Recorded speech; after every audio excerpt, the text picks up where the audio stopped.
Okay, this is just my little video as to why Radio Shack sucks in this particular case. Back in August, uh, well, I guess let me back up a little bit. I've got two daughters, ages 14 and 16, who have had cell phones for a number of years, and recently, they both had Samsung Galaxy S3s, and anyway, long story short, they were out in Overland Park visiting their mom, and my oldest daughter got a little out of control. Long story short, I temporarily suspended the kid's cell phone service. Because that's pretty much how you get a teenager's attention these days. But anyway, um, my ex-wife decided to take my phones, which are in my name, my contract with U.S. Cellular. She took the phones from the kids in order to undermine me. Anyway, she took the phones, went into Radio Shack, and traded them in for different phones for the kids. And now what's interesting, they had this trade and save program, and when you trade a phone in, you have to sign a document in two spots. One stating that you are the lawful owner of these phones to trade them in, and two, that you understand once you trade them in, you can't get them back because they go to a third-party vendor. Well, she stole my property and took them to Radio Shack and traded them in. Radio Shack did not require her to sign the document. Apparently the store clerk screwed up, and Radio Shack apparently doesn't want to stand behind the employee not doing what they're supposed to do, not abiding by the guidelines of the company. And let's see here. I spoke to a district manager, Craig. His number is 913-339-9058. And this was at actually store number 4799 in Overland Park at Metcalf and 119th.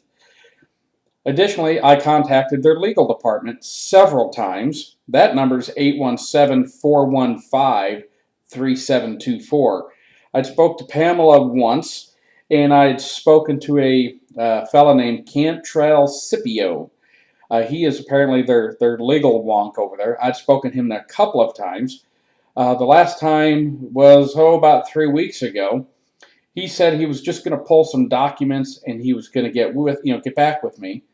Didn't hear anything for a week, so I called and talked to Pamela, who said he was on vacation, and he was supposed to call me Monday last week, so I gave him an additional week and still nothing. So I just wanted to take this opportunity to let people know how things sometimes work at Radio Shack, to be mindful when you go in there and you're trading in a phone. Basically what upsets me is I am essentially at this point out two Samsung Galaxy S3 phones.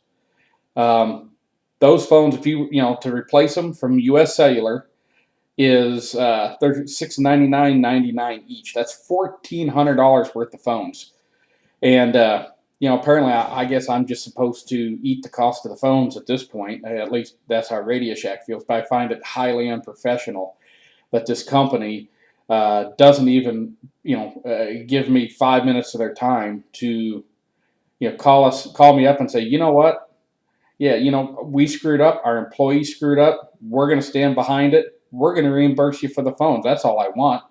But I guess they're unaware, because they're not much of a technology company anymore, that we have this thing called the internet right here that I can go on and complain about them, and maybe if some of you folks might see this and pass it around and call Radio Shack, and maybe they can be shamed into doing the right thing and saying, look, pay this man pay this man his money, and because all it takes is good people to stand up and say, what you're doing is wrong, and make these companies accountable and tell them, say, either you do the right thing, or this holiday season I'm shopping somewhere else. I'm not going to buy my remote control car. I'm not going to buy my GPS unit. I'm not going to get my cell phone service.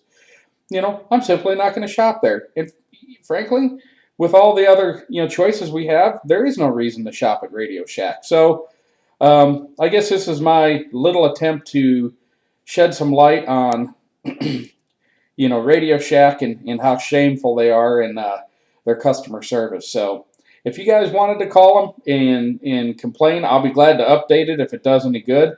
And again, the number of the legal department who was supposed to handle this, the guy's name was Cantrell Scipio, 817-415-3724.